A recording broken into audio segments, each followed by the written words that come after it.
আগামী ফেব্রুয়ারিতে হবে জাতীয় সংসদ নির্বাচন। এই জন্য ইসিকে চিঠি দেয়া হবে বলে জানিয়েছেন প্রধান উপদেষ্টা ডক্টর মোহাম্মদ ইউনূস। গণঅভ্যুত্থানের বর্ষপূর্তিতে মঙ্গলবার রাতে জাতির উদ্দেশ্যে দেয়া ভাষণে এই কথা জানান তিনি। প্রধান উপদেষ্টা আরও বলেন, আজ থেকেই নির্বাচনের প্রাতিষ্ঠানিক আয়োজন শুরু। নির্বাচন সুষ্ঠু, শান্তিপূর্ণ এবং উৎসবমুখর করতে সরকার সব ধরনের সহযোগিতা করবে বলে জানান তিনি। রাজনীতিবিদদের নির্বাচনের জন্য প্রস্তুতি নেওয়ার আহ্বান জানান প্রধান উপদেষ্টা। নির্বাচনী এলাকা থেকে যে নেতারা দূরে বাস করেন তাদের এখন থেকেই এলাকা পরিদর্শনের পরামর্শ দেন তিনি। এ সময় জাতির উদ্দেশ্যে অধ্যাপক মোহাম্মদ ইউনূস বলেন, শহীদের রক্তের বিনিময়ে ফিরে পাওয়া মূল্যবান ভোটাধিকার যেন বিফলে না যায়। অন্তর্বর্তী সরকারের পক্ষ থেকে আমি প্রধান নির্বাচন কমিশনারের কাছে চিঠি পাঠাবো যেন নির্বাচন কমিশন আগামী রমজানের আগে 2026 সালের ফেব্রুয়ারি মাসে জাতীয় নির্বাচন অনুষ্ঠানের আয়োজন করেন। আপনারা সকলেই দোয়া করবেন যেন সুন্দরভাবে নির্বাচন অনুষ্ঠান করে এদেশের সকল নাগরিক একটি নতুন বাংলাদেশ গড়ার কাজে সফলভাবে এগিয়ে যেতে পারে। আমরা সরকারের পক্ষ থেকে এই নির্বাচন যাতে সুষ্ঠু, শান্তিপূর্ণ এবং উৎসবমুখরভাবে সম্পন্ন করা যায় সেই জন্য সকল প্রকার সাহায্য সহযোগিতা প্রদান করব। এবারের নির্বাচন যেন আনন্দ উৎসবের দিক থেকে, শান্তি শৃঙ্খলার দিক থেকে, ভোটার উপস্থিতির দিক থেকে, সৌহার্দ্য ও আন্তরিকতার দিক থেকে দেশের ইতিহাসে স্মরণীয় হয়ে থাকে। ফেব্রুয়ারিতে নির্বাচন আয়োজনে প্রধান উপদেষ্টার ঘোষণাকে স্বাগত জানিয়েছে বিএনপি ও এনসিপি। বিএনপি বলছে, অধ্যাপক ইউনূসের বক্তব্যে নির্বাচন নিয়ে সন্দেহ দূর হয়েছে। আর জাতীয় নাগরিক পার্টি বলছে, সময় কম পেলেও সাংগঠনিকভাবে আরও শক্তিশালী হয়ে ভোটে অংশ নেবে তারা। বছর ধরে নাগরিকবৃন্দ ভোট দিতে পারেনি। আগামী সংসদ নির্বাচনের জন্য প্রাতিষ্ঠানিক প্রস্তুতি বুধবার থেকেই শুরুর কথা জানান প্রধান উপদেষ্টা ডক্টর মোহাম্মদ ইউনূস। মঙ্গলবার রাতে জাতির উদ্দেশ্যে দেয়া ভাষণে তিনি বলেন, ফেব্রুয়ারিতে রোজার আগেই নির্বাচন আয়োজনের জন্য ইসিকে চিঠি দিচ্ছে সরকার। আমি প্রধান নির্বাচন কমিশনারের কাছে চিঠি পাঠাবো। প্রধান উপদেষ্টার এই বক্তব্যকে স্বাগত জানিয়েছে বিএনপি। গুলশানের চেয়ারপারসনের কার্যালয়ে তাৎক্ষণিক প্রতিক্রিয়ায় দলটির স্থায়ী কমিটির সদস্য সালাউদ্দিন আহমেদ আশা প্রকাশ করে বলেন, এবারের নির্বাচন হবে অবাধ ও সুষ্ঠু।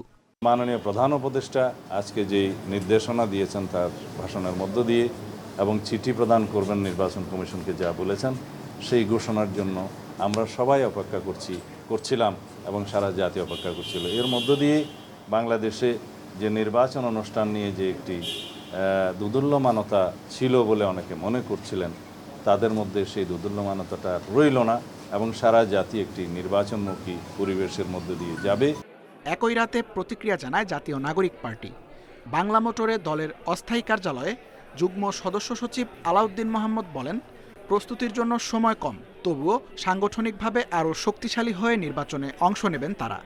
গণঅভ্যুত্থানের মাধ্যমে যে নতুন বাংলাদেশ 2.0 এবং নতুন আকাঙ্ক্ষার বাংলাদেশ, সেই বাংলাদেশ বাস্তবায়নে এই গণঅভ্যুত্থানের সব পক্ষ একমত হয়েছে এবং সেই ঐক্যমত ধরে রাখবে কিনা এনসিপির এটি প্রায়োরিটি।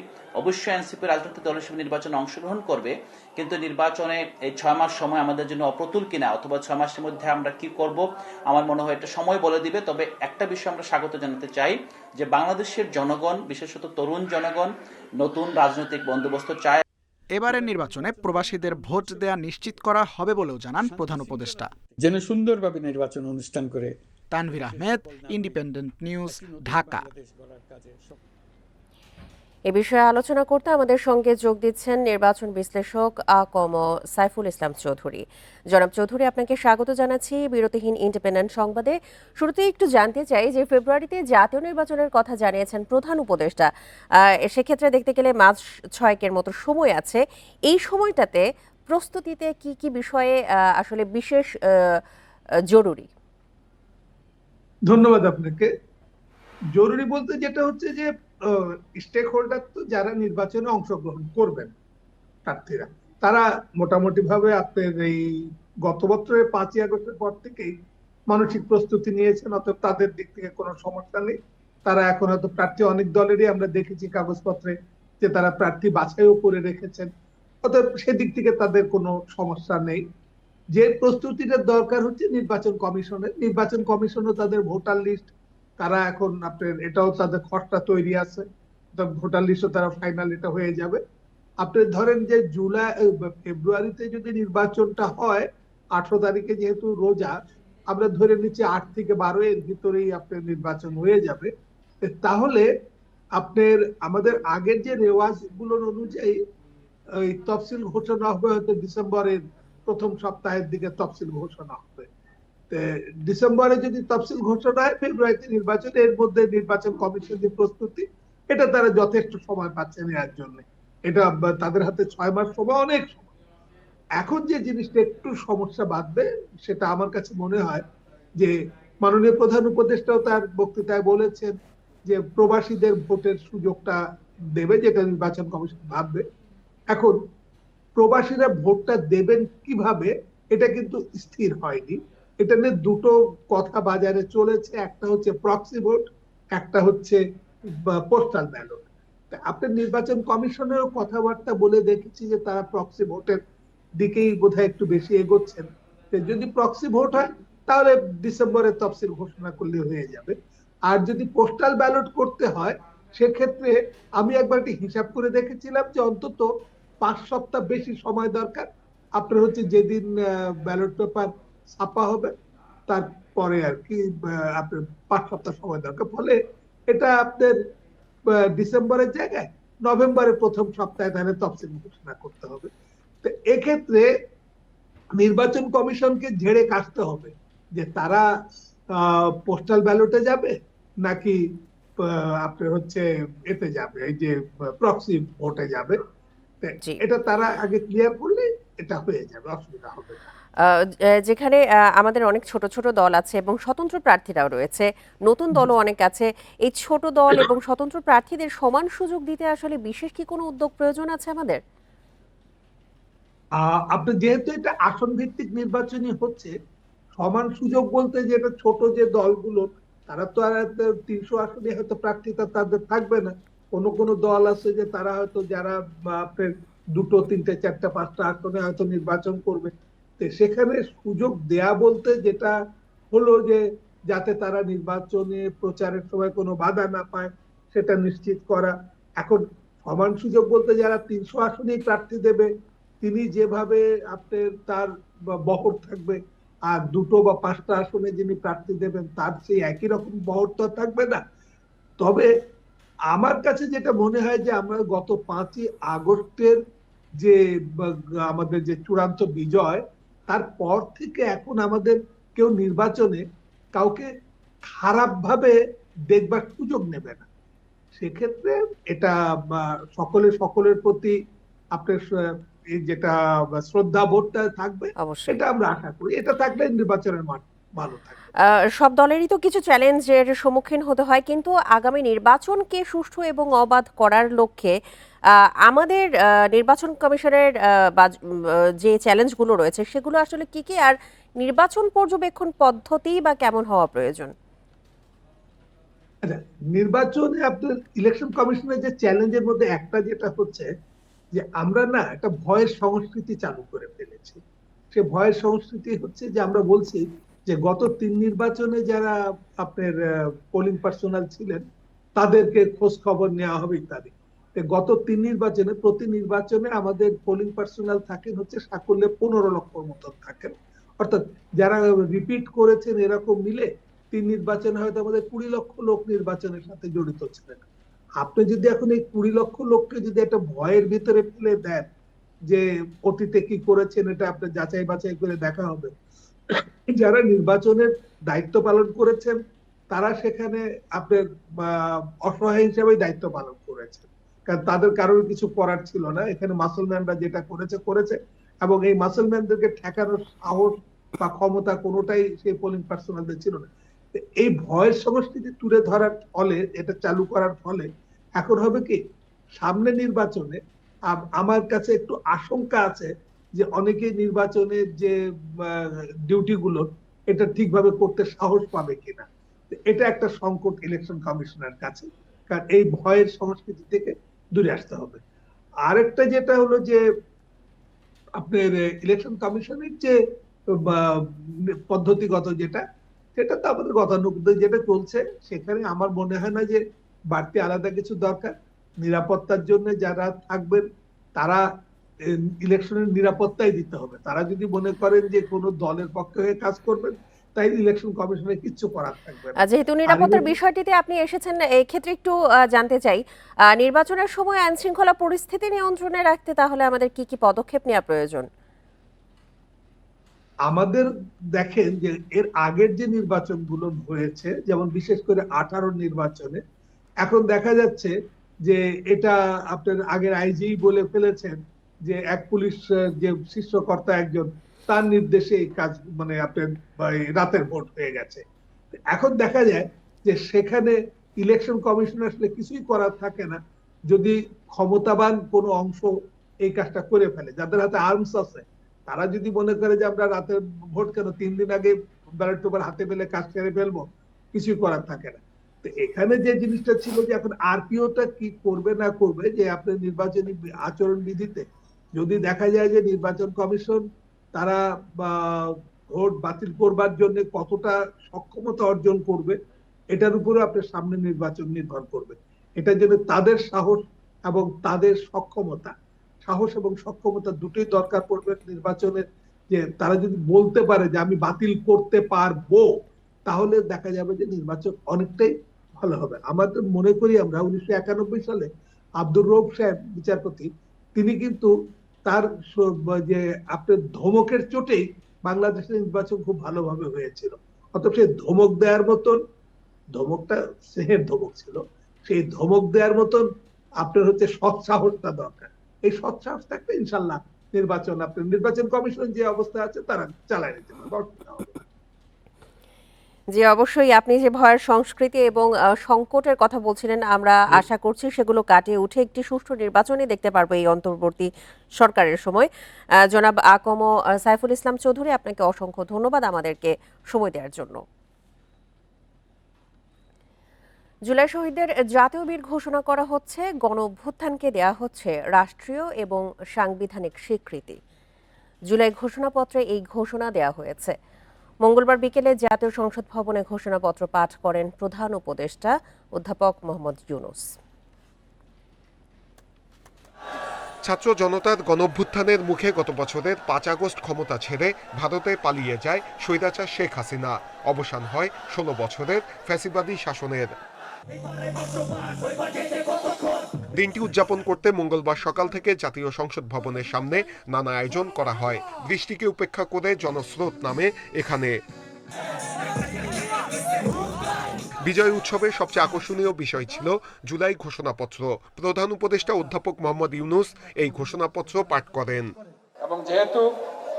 জুলাই ঘোষণাপত্রে 1971 সালের 26 মার্চ স্বাধীনতা ঘোষণা করে জাতির মুক্তির লক্ষ্যে রক্তক্ষয়ী মুক্তিযুদ্ধের মাধ্যমে বাংলাদেশ রাষ্ট্র প্রতিষ্ঠা, 1972 সালের সংবিধান প্রণয়ন পদ্ধতি এর কাঠামোগত দুর্বলতা ও অপপ্রয়োগের বিষয় উঠে আসে। 1972 সালের সংবিধান প্রণয়ন পদ্ধতি এর কাঠামোগত দুর্বলতা ও অপপ্রয়োগের ফলে স্বাধীনতা পরবর্তী আওয়ামী লীগ সরকার মুক্তিযুদ্ধের জন আকাঙ্ক্ষা পূরণে ব্যর্থ হয়েছিল এবং গণতন্ত্র ও রাষ্ট্রীয় প্রতিষ্ঠানগুলোর কার্যকারিতা ক্ষুণ্ণ করেছিল। দীর্ঘ 16 বছরের ফ্যাসিবাদী অগণতান্ত্রিক এবং গণবিরোধী শাসন ব্যবস্থা 24-এর গণঅভ্যুত্থানের প্রেক্ষাপটের বিষয় উঠে আসে জুলাই ঘোষণাপত্রে। গণঅভ্যুত্থানের সকল শহীদদের জাতীয় বীর হিসেবে ঘোষণা করে শহীদদের পরিবার, আহত যোদ্ধা এবং আন্দোলনকারী ছাত্র জনতাকে প্রয়োজনীয় সকল আইনি সুরক্ষা দেওয়া হয়েছে ঘোষণাপত্রে। যেহেতু বাংলাদেশের রাজনৈতিক ও সাংবিধানিক সংকট মোকাবেলায় গণঅভ্যুত্থানের মধ্য দিয়ে ব্যক্ত জনগণের সার্বভৌমত্বের প্রত্যয় ও প্রয়োগ রাজনৈতিক ও আইনি উভয় দিক থেকে যুক্তিসঙ্গত, বৈধ ও আন্তর্জাতিকভাবে স্বীকৃত। পরবর্তী নির্বাচিত সরকারের সংস্কারকৃত সংবিধানের তফসিলে এ ঘোষণাপত্র সন্নিবেশিত থাকবে। এদিকে জুলাই ঘোষণাপত্রের পাশাপাশি জাতীয় ঐক্য গড়ে তুলতে হবে বলে বলছেন ছাত্র জনতা। আমরা আজকে এখানে আসতে পেরে এখানে আসছি, এই জুলাই যে সনদ পেয়ে আমরা অত্যন্ত খুশি। আমাদের এই স্বাধীনতা ধরে রাখতে হবে, আমাদের জাতীয় ঐক্য ধরে রাখতে হবে। জুলাই হত্যাকাণ্ডের সাথে জড়িতদের বিচার দ্রুত শেষ করার দাবি তাদের। এই আনন্দ মুক্তির, এই আনন্দ স্বৈরাচার পতনের, দেশে আর কখনো যেন ফ্যাসিবাদের জায়গা না হয় এমনটাই প্রত্যাশা সকলের। নূরে আলম, ইন্ডিপেন্ডেন্ট নিউজ, ঢাকা। জুলাই অভ্যুত্থানের বর্ষপূর্তি উপলক্ষে সমাবেশ ও গণমিছিল করেছে বিভিন্ন রাজনৈতিক দল। দিনটিকে উদযাপন করতে শোভাযাত্রা করেছে ঢাকা বিশ্ববিদ্যালয়ের শিক্ষকদের সংগঠন সাদা দল। অভ্যুত্থানে প্রাইভেট বিশ্ববিদ্যালয়ের শিক্ষার্থীদের ভূমিকা স্মরণ করে রেভ ফেস্ট প্রদর্শনীর আয়োজন করে এনডিএম। দুর্নীতিমুক্ত দেশ গড়ার প্রত্যাশা সবার। অনেক বেশি কষ্টের কারণ হয়ে দাঁড়ায়। ফ্যাসিবাদের পতন ও ছাত্র জনতার বিজয়ের বর্ষপূর্তিতে নানা কর্মসূচিতে মুখর রাজধানী ঢাকা। সমাবেশ ও গণমিছিল করেছে বিভিন্ন রাজনৈতিক দল। আমার এখন এই মুহূর্তে কথা বলার কথা ছিল না। সকালে ঢাকা বিশ্ববিদ্যালয়ের কলাভবনের সামনে অবস্থান কর্মসূচি ও পরে শোভাযাত্রার আয়োজন করে সাদা দলের শিক্ষকরা। বৈষম্যহীন সমাজ গড়ার আশা ও স্বপ্ন নিয়ে জুলাই অভ্যুত্থান হয়েছিল, সেটি অধরা রয়ে গেছে মনে করেন তারা। মৃত্যুকে উপেক্ষা করে রাস্তায় নেমে এসেছেন শুধু একটা জিনিসের জন্য, সেটা হলো বৈষম্যহীন সমাজ ব্যবস্থার জন্য। আমরা কি আজকে কি পুরোপুরি বৈষম্যহীন সমাজ ব্যবস্থা পেয়েছি? এদিকে অভ্যুত্থানে প্রাইভেট বিশ্ববিদ্যালয়ের শিক্ষার্থীদের অবদানকে স্মরণ করতে এনডিএম এর উদ্যোগে তেজগাঁওয়ে রেভ ফেস্ট শীর্ষক প্রদর্শনী ও সাংস্কৃতিক অনুষ্ঠানের আয়োজন করা হয়। রাজনৈতিক দল হিসেবে বলেন বা সরকারের সাথে বলেন, যেই তরুণরা ওই জায়গাগুলোতে বড় পদে বসে আছে, তারা প্রাইভেট বিশ্ববিদ্যালয়ের শিক্ষার্থীদের এই অবদানগুলোকে মূল্যায়ন করেন। প্রেস ক্লাবের সামনে জুলাই আন্দোলনের বিভিন্ন মুহূর্ত ও আওয়ামী লীগ সরকারের অপশাসনের চিত্র তুলে ধরে চিত্র প্রদর্শনীর আয়োজন করে জাগ্রত জুলাই নামের একটি সংগঠন। স্বৈরাচার হাসিনার ফাঁসি দেওয়া হয়, প্রতীকী ফাঁসি। আর এইখানে আমরা 13টা সেগমেন্টের মাধ্যমে হাসিনা আমলের যেই তার আমলনামা আছে, দুঃশাসন, এটা ফুটিয়ে তোলার চেষ্টা করেছি। এছাড়া প্রেস ক্লাবের সামনে গণসমাবেশ ও মিছিল করে বাংলাদেশের সমাজতান্ত্রিক দল বাসদ। আনোয়ার সাদাত নূর, ইন্ডিপেন্ডেন্ট নিউজ, ঢাকা। গণভবনে জুলাই গণঅভ্যুত্থান স্মৃতি জাদুঘরের নির্মাণ কাজের অগ্রগতি পরিদর্শন করেছেন অন্তর্বর্তী সরকারের প্রধান উপদেষ্টা অধ্যাপক মোহাম্মদ ইউনূস। জুলাই গণঅভ্যুত্থান দিবস উপলক্ষে মঙ্গলবার গণভবনে যান তিনি। এক সংবাদ বিজ্ঞপ্তিতে এই তথ্য জানিয়েছে প্রধান উপদেষ্টার প্রেস উইং। বিজ্ঞপ্তিতে বলা হয়, জাদুঘরটি 2024 সালের ঐতিহাসিক জুলাই অভ্যুত্থানের পটভূমি, সংগ্রাম, শহীদ এবং বিজয়ের দলিল হিসেবে নির্মাণাধীন রয়েছে। সেখানে গিয়ে সংশ্লিষ্ট প্রকৌশলী, স্থপতি ও কর্মীদের সঙ্গে মত বিনিময় করেন প্রধান উপদেষ্টা। যত দ্রুত সম্ভব কাজ শেষ করার নির্দেশনা দেন তিনি। পরিদর্শনের সময় মুক্তিযুদ্ধ বিষয়ক উপদেষ্টা ফারুকী আজম, গণপূর্ত উপদেষ্টা আদিলুর রহমান খান, সংস্কৃতি বিষয়ক উপদেষ্টা মোস্তফা সরোয়ার ফারুকী ও জাদুঘর বাস্তবায়ন কমিটির সদস্যরা প্রধান উপদেষ্টার সঙ্গে ছিলেন।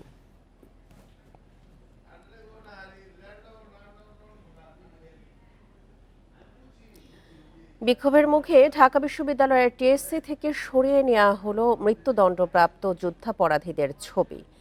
জুলাই গণঅভ্যুত্থানের বর্ষপূর্তির আয়োজনে ছবিগুলো টাঙায় ছাত্র শিবির। এদের ছবি প্রদর্শন করায় ক্ষোভ জানায় কয়েকটি ছাত্র সংগঠন। এই নিয়ে মঙ্গলবার সন্ধ্যা থেকেই উত্তপ্ত পরিস্থিতি বিরাজ করে টিএসসিতে। মুখোমুখি অবস্থান নিয়ে পরস্পর বিরোধী স্লোগান দেয় কয়েকটি বাম সংগঠন ও ছাত্র শিবিরের নেতাকর্মীরা। পরিস্থিতি সামলাতে বিশ্ববিদ্যালয়ের প্রক্টর টিএসসিতে এলে তিনিও শিক্ষার্থীদের তোপের মুখে পড়েন। পরে ছবিগুলো সরিয়ে নিলে পরিস্থিতি স্বাভাবিক হয়। এ নিয়ে সংবাদ সম্মেলনে ছাত্র শিবিরের নেতারা একটি গোষ্ঠীর বিরুদ্ধে মব সৃষ্টির অভিযোগ তোলেন।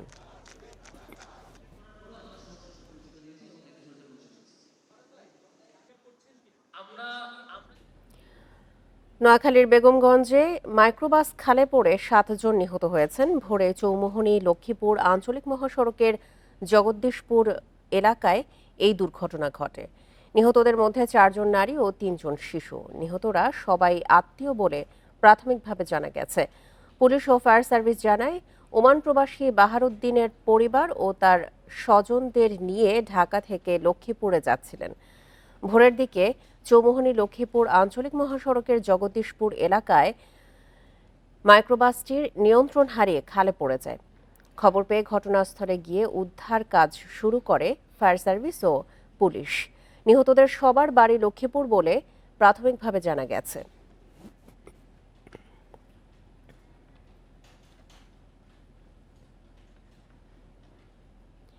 এবার জানাবো জুলাই অভ্যুত্থান নিয়ে প্রতিবেদন।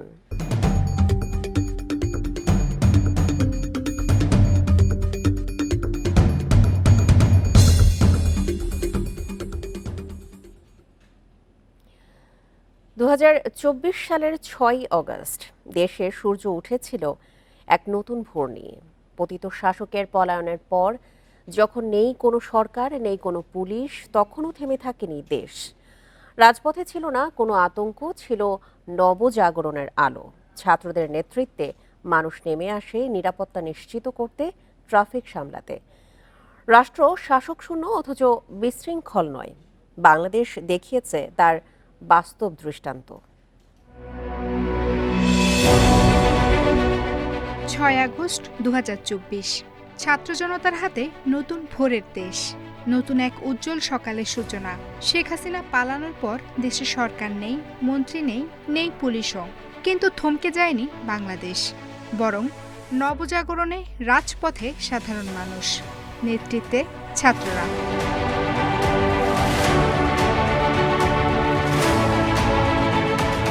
পুলিশের অনুপস্থিতিতে অলিগলিতে নিরাপত্তার দায়িত্ব নেয় সাধারণ মানুষ। পাড়া মহল্লায় পাহারা বসায় তরুণেরা।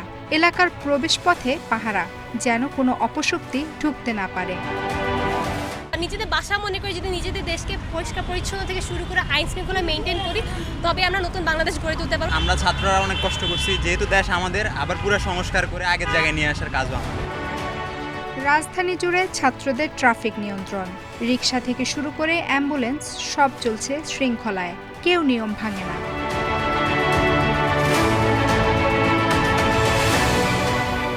স্বৈরাচার পতনের পর গণভবন ও সংসদ ভবনের নিয়ন্ত্রণ নিয়ে নিরাপত্তা নিশ্চিত করেন ছাত্ররা।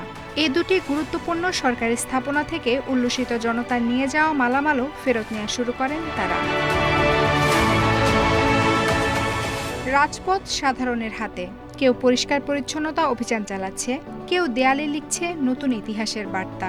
শাসকের অনুপস্থিতিতে জনগণের রাষ্ট্র কেমন হতে পারে, বাংলাদেশ দেখায় তার দৃষ্টান্ত। আফসানা ফ্রিজ জুই, ইন্ডিপেন্ডেন্ট নিউজ, ঢাকা। জুলাই অভ্যুত্থানের এক বছরে বেশ কিছু কাঠামোগত উদ্যোগ ও সংস্কার হয়েছে ব্যাংকিং খাতে। বৈধ পথে রেমিটেন্সের পরিমাণ বাড়ায় শক্তিশালী হয়েছে বৈদেশিক মুদ্রার রিজার্ভ। যদিও বিশ্লেষকরা বলছেন, দীর্ঘমেয়াদী পরিবর্তন আনতে দরকার কঠোর নজরদারি। অনিয়ম, দুর্নীতি ও লুটপাটে জর্জরিত ব্যাংক খাতকে টেনে তুলতে গত বছর আগস্টে অর্থনীতিবিদ আহসান এস মনসুরকে দেয়া হয় কেন্দ্রীয় ব্যাংকের দায়িত্ব। এরপর ব্যাংকিং খাতে নানা সংস্কারের উদ্যোগ নেয় বাংলাদেশ ব্যাংক। রিয়েল ইন্টারেস্ট রেটটা পজিটিভ, পলিসি ইন্টারেস্ট রেট। 14টি ব্যাংকের পরিচালনা পর্ষদে আসে ব্যাপক রদবদল। দেশি বিদেশি ব্যক্তিদের নিয়ে গঠন করা হয় 3টি টাস্কফোর্স। দুর্বল ব্যাংকগুলো আমানতকারীদের অর্থ ফেরত দিতে ব্যর্থ হলে তারল্য সহায়তা দিয়ে এগিয়ে আসে কেন্দ্রীয় ব্যাংক। এক বছরে ব্যাংকিং সেক্টরের প্রকৃত চিত্র, সেটা হাল বলি বা বেহাল বলি, সে অবস্থার জাতির কাছে তুলে ধরতে সক্ষম হয়েছে। কোনো প্রকার ক্যামোফ্লেজ আর কেন্দ্রীয় ব্যাংক করেনি। যা প্রকৃত চিত্র, সেটা বর্তমান প্রশাসনের বিপক্ষে গেলেও আমরা কিন্তু কার্পণ্য করিনি প্রকৃত চিত্র জনগণের সামনে তুলে ধরার ক্ষেত্রে। জুলাই অভ্যুত্থানের পর ডলারের বাজারে স্থিতিশীল রাখতে বেশ কিছু পদক্ষেপ নেয় কেন্দ্রীয় ব্যাংক। প্রবাসীদের আন্তরিকতায় ও হুন্ডি কমে যাওয়ায় বাড়তে থাকে বৈদেশিক মুদ্রার প্রবাহ। রেমিটেন্সের পাশাপাশি রিজার্ভে আসে গতি। মূল্যস্ফীতি নিয়ন্ত্রণে নীতিসুধার বাড়ায় বাংলাদেশ ব্যাংক। তবে খেলাপির প্রকৃত চিত্র বের হয়ে আসায় জুন শেষে ব্যাংকিং খাতে খেলাপি 5 লাখ কোটি টাকা ছাড়িয়ে যায়, যা আদায় এখন বড় চ্যালেঞ্জ বলে মনে করেন বিশ্লেষকরা। এখন পর্যন্ত দেখি না কোনো আপনার ঋণ খেলাপি বিচারের সম্মুখীন হয়েছে, কোনো ঋণ খেলাপি জেলে গিয়েছে, তাই না, বা কারো টাকা পয়সা আদায় করতে পেরেছে, তাই না। যার কারণে আমাদের এই পুরো ব্যাংকিং সিস্টেম, যাদের কারণে ব্যাংকিং সিস্টেম পুরোটাই আপনার ক্ষতিগ্রস্ত, তাই না, তাদেরকে আরো সিভিয়ারলি হ্যান্ডেল করতে হবে। এখন আমাদেরকে এই জিনিসটা শক্ত পদক্ষেপগুলো নেওয়ার সময় আসছে। অর্থাৎ we must take definite and concrete action to resolve the problem. অর্থাৎ সমস্যাটা সমাধান করার ক্ষেত্রে একটা দৃঢ় পদক্ষেপ এটা এখন সময়ের দাবি। স্বাধীন প্রতিষ্ঠান হিসেবে গড়ে তুলতে বাংলাদেশ ব্যাংক অর্ডার নামে নতুন অধ্যাদেশ জারির কার্যক্রম চলছে। তবে সংস্কারের সুফল পেতে রাজনৈতিক সদিচ্ছা জরুরি বলে মনে করেন বিশ্লেষকরা। জুলাই অভ্যুত্থানের পর গেল 1 বছরে ব্যাংক খাতে সুশাসন ফিরিয়ে আনতে নানা ধরনের সংস্কার করছে বাংলাদেশ ব্যাংক। তবে ব্যাংকগুলোতে স্বচ্ছতা, জবাবদিহিতা ও ঋণ খেলাপির বিরুদ্ধে বড় ধরনের কোনো ব্যবস্থা নেয়নি নিয়ন্ত্রণ সংস্থা। এমন অবস্থায় আইনের কঠোর প্রয়োগের আহ্বান জানিয়েছেন বিশ্লেষকরা। Shafil Alam Sujan, independent news, Dhaka. যমুনা পদ্মা অববাহিকায় 7 জেলায় এবছর নদী ভাঙন তীব্র আকার ধারণ করতে পারে। প্রায় 850 হেক্টর কৃষি জমি, বসত ভিটা বিলীন হয়ে যেতে পারে বলে পূর্বাভাস দিয়েছে centre for environmental and geography information service CEIGS।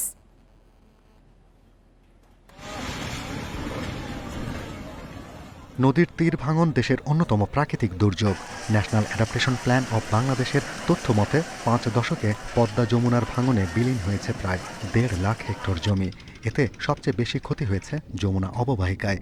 দেশে গড়ে প্রতি বছর 3000 হেক্টরেরও বেশি জমি বিলীন হচ্ছে নদীগর্ভে, আর বাস্তুচ্যুত হচ্ছে প্রায় 25,000 প্রান্তিক মানুষ। এবছরও নদী ভাঙনের পূর্বাভাস দিয়েছে CGIS। তারা বলছে যমুনা ও পদ্মা নদীর উভয় তীরে 7টি স্থানে নদী ভাঙন হতে পারে। যমুনা অববাহিকায় জামালপুর, গাইবান্ধা, সিরাজগঞ্জ আর পদ্মা অববাহিকায় পাবনা, কুষ্টিয়া, ফরিদপুর ও মাদারীপুর জেলায় তীব্র হতে পারে ভাঙন। এ মৌসুমে 7 জেলায় প্রায় 780 হেক্টর কৃষি জমি, 75 হেক্টর বসতবাড়ি, 18টি স্কুল, মাদ্রাসা, মসজিদ নদী ভাঙনে বিলীন হওয়ার শঙ্কা রয়েছে। ভাঙনের পরিমাণ প্রায় 800 হেক্টরের মতন হতে পারে। তো এটা একটা আশাব্যঞ্জক এই জন্য বলবো যে যেটাও গত 3-4 বছর আগেও যেটা 3000-এর মতন আমাদের পূর্বাভাস ছিল, এটা প্রতি বছরই কমে আমাদের এবার প্রায় 1000-এর নিচে চলে আসছে। পানি উপদেষ্টা বলছেন প্রতি বছর নদী ভাঙনের শিকার মানুষের সংখ্যা বাড়ছে আর চাপ পড়ছে নগরে। তাই জলবায়ু উদ্বাস্তুদের পুনর্বাসন প্রক্রিয়ায় নতুনভাবে পরিকল্পনা করতে হবে। কিছু কিছু মানুষ এরকম বলে যে আমার ঘর এই পর্যন্ত 6 বার ভাঙছে। এখন আপনি চিন্তা করেন তো, তার মানে 6 বারই সে গিয়ে ঘর বানায় নদী ভাঙা প্রবণ এলাকাতে। সেখানে স্থানীয় সরকারকে একটা ভূমিকা নিতে। নদী ভাঙা লোকজনের সুরক্ষার জন্য আমাদের আসলে একটা বড় ধরনের পরিকল্পনা দরকার। কেমন করে তাদেরকে আমরা পুনর্বাসন করবো, এইগুলি হবে জলবায়ু পরিবর্তন ট্রাস্ট ফান্ডের প্রধান কাজগুলোর মধ্যে অন্যতম। CGIS আরও বলছে বড় অববাহিকায় নদী ভাঙন কমেছে, তবে প্রতি বছর তীব্র হয়েছে মাঝারি ও ছোট নদীর পাড় ভাঙন। Shahriar Anirban, Independent news, Dhaka. কাপ্তাই হ্রদের পানি বিপদসীমা অতিক্রম করায় বাঁধের 16টি জলকপাট 6 ইঞ্চি থেকে বাড়িয়ে 18 ইঞ্চি করে খুলে দেওয়া হয়েছে। এতে হ্রদের পানি দ্রুত কমার সম্ভাবনা রয়েছে বলে জানিয়েছে কর্তৃপক্ষ। কাপ্তাই পানি বিদ্যুৎ উৎপাদন কেন্দ্রের ব্যবস্থাপক প্রকৌশলী মাহমুদ হাসান জানান, মঙ্গলবার রাত 10:30 থেকে জলকপাট 6 ইঞ্চি থেকে বাড়িয়ে 18 ইঞ্চি পর্যন্ত খুলে দেওয়া হয়েছে। এতে করে প্রতি সেকেন্ডে 29,000 কিউসেক পানি কাপ্তাই লেক থেকে কর্ণফুলী নদীতে নিষ্কাশন হচ্ছে। এর আগে কাপ্তাই হ্রদের পানি বাড়ায় সোমবার রাত 12টার দিকে বাঁধের সবগুলো গেট খুলে দেওয়া হয়। এদিকে কাপ্তাই হ্রদের পানি বাড়ায় হ্রদ তীরবর্তী বেশ কিছু এলাকার ঘরবাড়িতে পানি প্রবেশ করেছে। এতে দুর্ভোগে পড়েছেন স্থানীয়রা।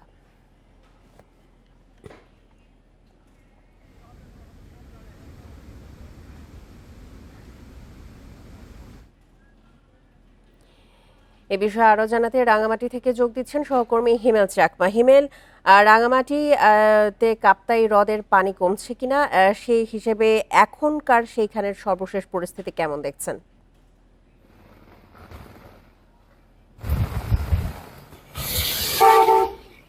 রাঙামাটির সর্বশেষ পরিস্থিতি যদি বলি খুবই খারাপ বলা যায়, কারণ যে হারে পানি বাড়তেছে অর্থাৎ সেটা কিন্তু একেবারে অস্বাভাবিকভাবে পানি বাড়তেছে। তো যার কারণে মানুষ এখানে হাজার মানুষ ঘরবাড়ি কিন্তু ডুবে গেছে। তো এটা কিন্তু মানুষ মনে করতেছে যে আসলে রাঙামাটি আসলে বড় ধরনের বন্যার মুখোমুখি হতে যাচ্ছে আগামীতে কয়েকদিনের মধ্যে, যেহেতু যে পরিমাণ বৃষ্টির পানি আসতেছে কর্ণফুলী এবং কাঁচালং নদী হয়ে ইতিমধ্যে বরকল এবং বাগাইছড়ি অনেক এলাকা প্লাবিত হয়েছে। তো যার কারণে সেই পানি কিন্তু কাপ্তাই হ্রদে পড়তেছে, এর কারণে ধীরে ধীরে ফুলে উঠতেছে। আমি যে জায়গায় দাঁড়িয়ে আছি এটা হচ্ছে রাঙ্গামাটি শহরের রাঙ্গাপানি টু আসাম বস্তি যেটা সড়ক, এলজিডির সড়ক। এটা একটু ব্যস্ততম সড়ক। আমি যদি দেখাই, ইতিমধ্যে কার্পেটিং এর রাস্তার মধ্যে কিন্তু ইতিমধ্যে পানি উঠে গেছে। তো এইখানে আমরা দেখতে পাচ্ছি যে ভারী ভারী যানবাহন চলাচল করছে। পাশাপাশিও এই যে এখানে ব্যস্ততম সড়ক, এখানে যদি কন্টিনিউ গাড়ি চলাচল করে, ভারী গাড়ি চলাচল করে, তাহলে এই রোডটা কিন্তু ঝুঁকির মুখে পড়বে। এটা হচ্ছে সিম্পল একটা উদাহরণ, কিন্তু এই ধরনের আরো অনেক অনেক রোড ডুবে গেছে, বাড়িঘর ডুবে গেছে। তবে একটা বিষয় যে আমি আপনাকে বলে রাখি যে আসলে যে পরিমাণ পানি সারা হচ্ছে তার 2 গুণ 3 গুণ পরিমাণ পানি আসছে উপর থেকে। আপনাকে একটা জানিয়ে রাখি যে রাঙ্গামাটিতে যে কাপ্তাই হ্রদের যে 2টা বড় নদী, একটা হচ্ছে কাশালং নদী আর একটা হচ্ছে কর্ণফুলী নদী, এটা ভারতের এবং বাংলাদেশের 2টি অংশ পেয়েছে। কন্টিনিউ কিন্তু বৃষ্টি হচ্ছে রাঙ্গামাটিতে, যার কারণে এখানে কাপ্তাই হ্রদের পানি কোনোভাবে কমছে না। 6 ইঞ্চি থেকে ইতিমধ্যে 18 ইঞ্চি করা হয়েছে, অর্থাৎ 1.5 ফুট করা হয়েছে, কিন্তু পানি কমতেছে না। তো আরেকটা বিষয় যে বলা হচ্ছে যে এটা কিন্তু বেশিও সারা যাবে না, যে জলকপাটের তো আপনিও যেমনটি বলছিলেন এবং আমরা জানি যে 6 ইঞ্চি থেকে বাড়িয়ে 18 ইঞ্চি করে খুলে দেওয়া হয়েছে, তবুও যেহেতু পানি কমার কোনো আশঙ্কা নেই, সেক্ষেত্রে পানি উন্নয়ন বোর্ড থেকে কি কোনো তথ্য জানা গেছে যে এই পানি কবে নাগাদ পুরোপুরি নিষ্কাশনের ব্যবস্থা করা যাবে?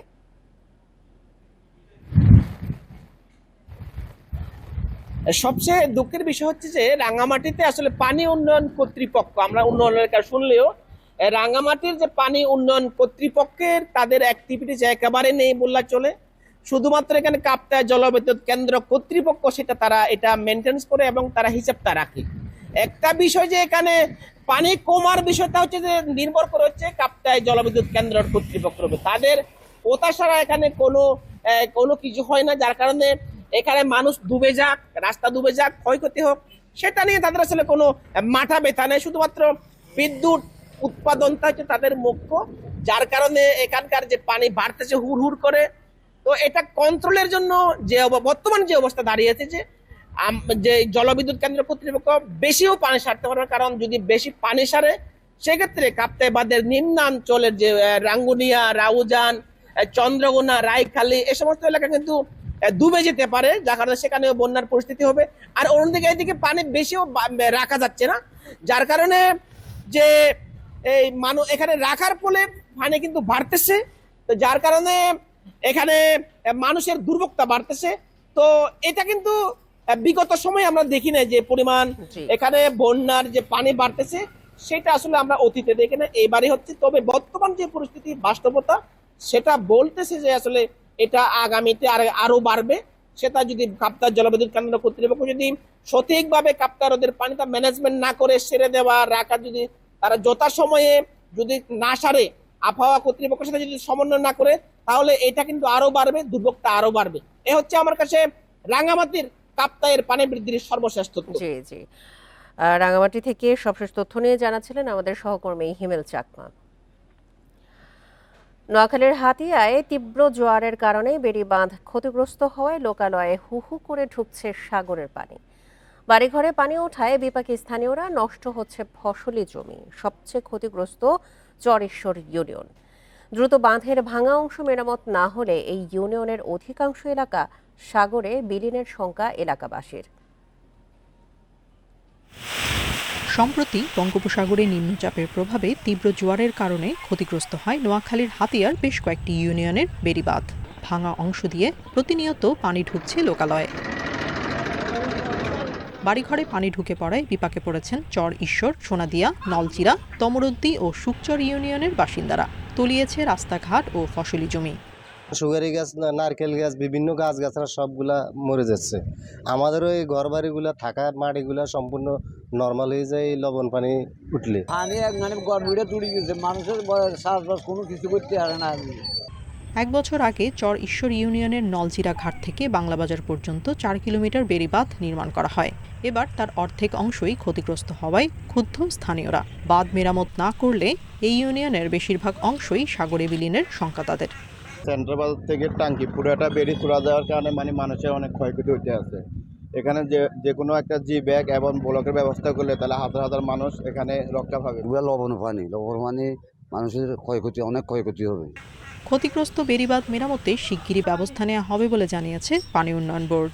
আমাদের যে চলমান আছে সিডিএসপি প্রকল্পের আওতায় বিকল্প বেড়িবাঁধ সহ বিভিন্ন কয়েকটা রেগুলেটর নির্মাণের পরিকল্পনা ছিল, কিন্তু নদী ভাঙন কাছাকাছি হওয়া সহ বিভিন্ন প্রতিকূল কারণে সেই রেগুলেটর একটা টেকনিক্যাল কমিটি হয়। জেলার 4 উপকূলীয় উপজেলা হাতিয়া, সুবর্ণচর, কোম্পানীগঞ্জ ও কবিরহাটে 325 কিলোমিটার বেড়িবাঁধের 7 কিলোমিটার এলাকা ঝুঁকিপূর্ণ। Independent news. টানা বৃষ্টিতে আবারও জলাবদ্ধতা দেখা দিয়েছে যশোরের অর্ধশতাধিক গ্রামে। ভুক্তভোগীদের অভিযোগ, দুর্নীতি আর লুটপাটে ভেসে গেছে একের পর এক উন্নয়ন প্রকল্প। 3 দশকে 400 কোটি টাকার বেশি খরচ করেও সমাধান হয়নি দক্ষিণ পশ্চিমাঞ্চলের দুঃখখ্যাত ভবদহ সমস্যার। এবছরের জুনে যশোরে গড় বৃষ্টিপাত ছিল 299 মিলিমিটার, আর জুলাই মাসের 31 তারিখ পর্যন্ত বৃষ্টি হয়েছে 828 মিলিমিটার। এর জেরে ভবদহের 52টি বিল ফের প্লাবিত হয়ে অর্ধশতাধিক গ্রামে জলাবদ্ধতা দেখা দিয়েছে। পানি উন্নয়ন বোর্ডের তথ্য মতে জলাবদ্ধতা নিরসনে 1994 সালে 257 কোটি টাকা ব্যয় নেওয়া হয় ভবদহ পানি নিষ্কাশন প্রকল্প। পরে 2007 সালে আরও 59 কোটি 59 লাখ এবং 2010 সালে 73 কোটি 60 লাখ টাকা ব্যয় করা হয় জলাবদ্ধতা নিরসনে। এছাড়া একাধিক ছোট প্রকল্পে ব্যাপক অর্থ ব্যয় হলেও সমস্যা স্থায়ী সমাধান হয়নি। প্রত্যেক বছরই এই পানি আসে, এই পাশে বগদা দিয়ে পানি সরে, কিন্তু সরার কোনো লাইন নেই, মেশিন টেশিন চলে ঠিক মতো চলে না। বাতরান দেখাবো কোন ফালি, গরু বছর রাখবো কোন ফালি, দারুণ সমস্যা মাইগে।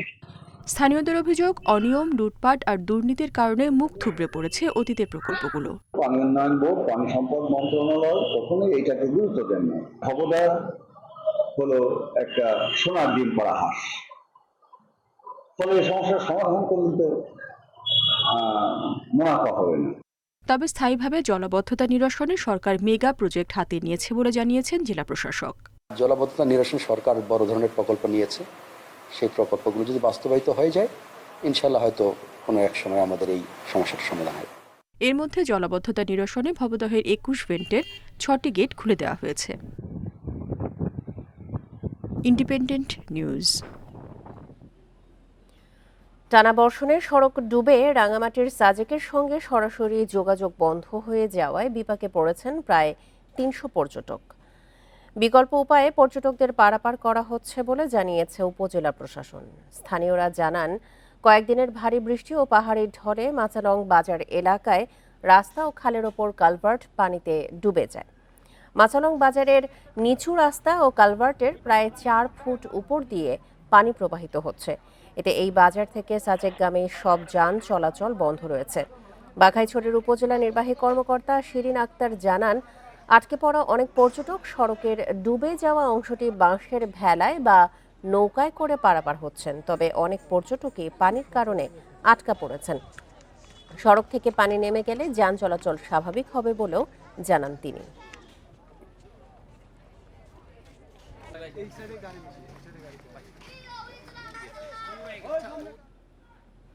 এ নিয়ে আরো জানাতে খাগড়াছড়ি থেকে যোগ দিচ্ছেন সহকর্মী সমীর মল্লিক। সমীর, টানা বর্ষণে সড়ক ডুবে যাওয়ায় রাঙামাটি এবং সাজেকের যে সরাসরি যোগাযোগ ব্যবস্থা সেটি বন্ধ হয়ে গেছে। সেক্ষেত্রে পর্যটকদের দুর্ভোগ নিয়ে জানাবেন, আর সেখানকার যে স্থানীয় জনগণ রয়েছে তাদেরও জীবনমানের অনেকটাই দুর্ভোগ পোহাতে হচ্ছে। সবশেষ তথ্য কি সেখানে?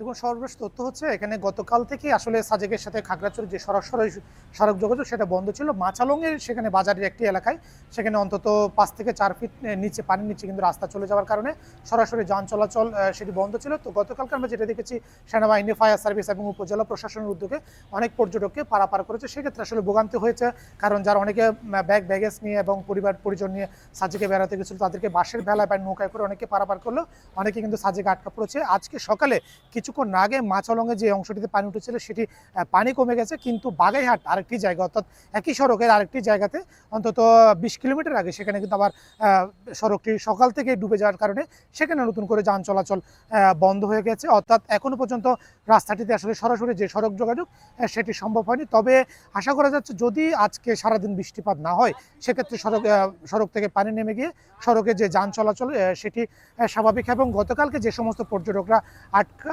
পড়েছিল তাদের অনেকে ফিরতে পেরেছে, তবে বেশিরভাগ কিন্তু সেখানে সাজেক আটকা পড়েছে।